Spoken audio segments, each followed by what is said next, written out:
بسم الله الرحمن الرحيم da sunan Allah mai rahama mai jin ƙai.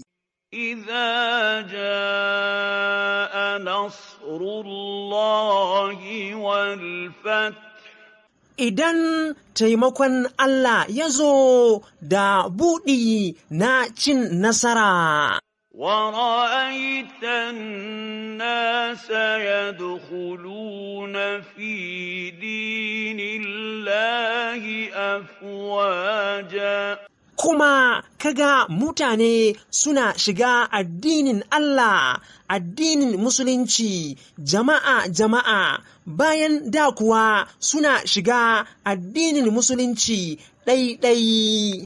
فسبح بحمد ربك واستغفره Saboda haka ka yi tasbihi game da godewa Ubangijinka kuma ka nemi gafarar shi, ka sani lallai kai za ka mutu.